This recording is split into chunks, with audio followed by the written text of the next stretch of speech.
네, 여러분 안녕하십니까. 9월 12일 금요일 아침 매일 성경사 함께 나누겠습니다. 오늘은 스바냐 2장 4절에서 끝절 15절까지 내용을 함께 살펴보겠습니다. 제가 앞부분을 읽습니다.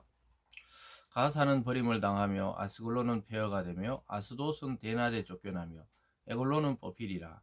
해변 주민 그렛 족속에 화 있을 진저 블레셋 사람의 땅 가나안 여호와의 말씀이 너희를 지나니 내가 너희를 멸하여 주민이 없게 하리라. 해변은 풀밭이 되어 목자의 운막과 양떼의 우리가 거기에 있을 것이며 그 지경은 유다 족속의 남은 자에게로 돌아갈지라. 아멘. 오늘 본문의 내용을 중심으로 온 땅의 통치자이신 하나님, 온 땅의 통치자이신 하나님이라는 제목으로 말씀을 증거하겠습니다.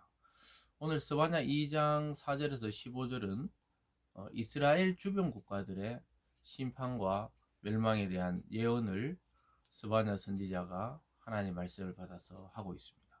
이것을 통해서 우리는 이스라엘 백성을 괴롭히던 이방 민족들, 주변 국가들을 멸하시는 하나님을 보면서 이 세상의 진정한 통치자가 하나님이라는 사실을 보여주고 있습니다.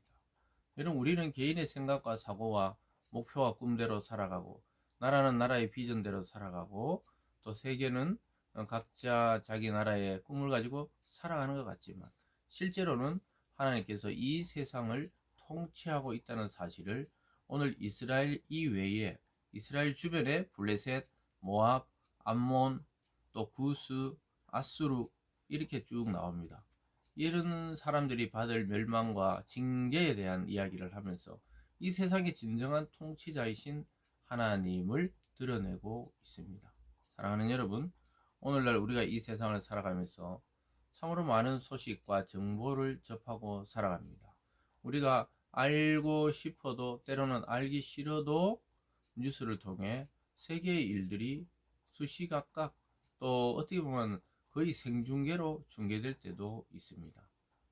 먼 나라의 전쟁, 먼 나라의 기근, 먼 나라의 또 여러 가지 자연재해들을 우리가 지금 실제 경험하고 있습니다. 그런데 사람들은 그 뉴스를 보면 정보를 분석하지요.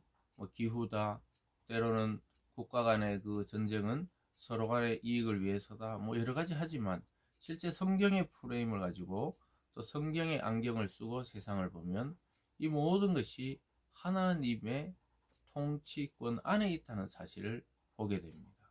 우연한 자연재해 같은데 알고 보면 또 하나님의 재앙일 수가 있고, 또 실제로 우연한 하나님이 내리신 그 자연의 재해일 수도 있고, 또 그것에 대해서 우리가 찬반이 있겠지만 그래도 이 성경을 통해 전체를 조망해 보면 어떤 나라가 서고 망하고, 어떤 국가가 서고 망하고, 어떤 민족이 이 세상에 완전히 멸절되어 사라지기도 하고, 또 어떤 지역에 큰 자연재해나 또는 풍수 또는 태풍 때는 산불 여러 가지가 일어날 때 우리가 우연한 일인 것 같지만 하나님의 시각에서 우연은 없다고 말씀하고 있습니다. 그래서 오늘 특별히 이 이스라엘을 괴롭히는 블레셋이 처음에 나오는데요. 그들이 받을 벌에 대해서 4절에서 7절까지 나타나고 있습니다. 아까 읽어드린 대로 가사, 아스글론, 아스돗, 에글론 이 전부 블레셋의 중요한 도시들인데 그들이 막 폐허가 되고 쫓겨나고 뽑힌다 이렇게 이야기하고 있습니다. 그래서 한 나라의 그 어느 도시 또는 한 지역이 완전히 사람이 살 수 없는 것으로 폐허가 될 지경이다 이렇게 보면 되죠. 그걸 이제 우리는 자연재해다 또 과학적으로 사회학적으로 분석하지만 성경적으로 볼 때는 하나님이 하신 일이라고 결과적으로는 말씀할 수밖에 없는 일들이 생겨나는 것이죠. 그런 내용이 나오고요. 그 다음에 8절에서 11절은 모압과 암몬입니다. 그 모압과 암몬은 어떻게 보면 이스라엘과 가까운 나라지요. 그 어떻게 보면 암몬은 또 모압도 그렇고 이스라엘의 형제되는 데서 갈려 나가서 민족을 이뤘기 때문에 굉장히 올라가면 같은 혈통인데 그들이 이스라엘을 얼마나 괴롭힌지 몰라요. 그래서 결국은 그들도 망하게 됩니다. 8절에 보면요. 내가 모압의 비방과 암몬 자손이 조롱하는 말을 들었나니 그들이 내 백성을 비방하고 자기들의 경계에 대하여 교만하였으니라. 그러므로 만군의 여호와 이스라엘 하나님이 말하노라.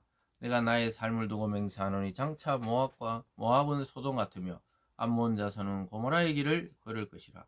찔레가 나며 소금 구덩이 되어 영원히 항폐하리니 내 백성의 남은 자들이 그들을 노략하며.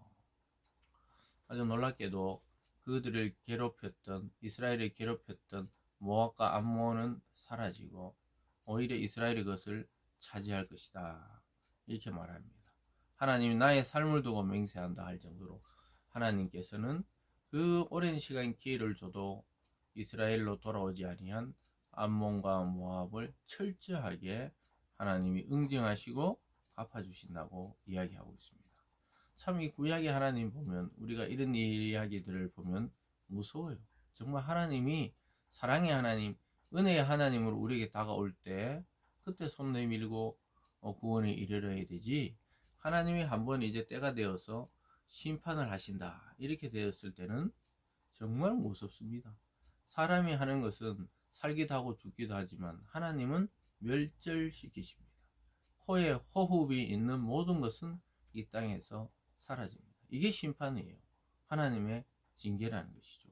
모압과 암몬이 그렇게 될 것이라고 이야기하고 있습니다. 10절에 보면요, 그들이 이런 일을 당할 것은 그들이 만군의 여호와의 백성을 회방하고 교만하여 졌습니다. 놀랍게도 하나님은 자기 백성을 괴롭히고 못살게 하고 또 교만히 행하는 자들의 일들을 기억하고 있다가 때가 참에 쓸어버리는 거예요. 그게 제가 아까 무서운 일이라 그랬죠.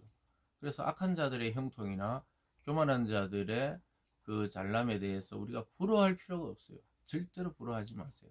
하나님은 반드시 갚으십니다. 자기도 모르는 날, 어느 날 하나님의 징계가 시작되는 거예요. 그래서 무서운 거예요.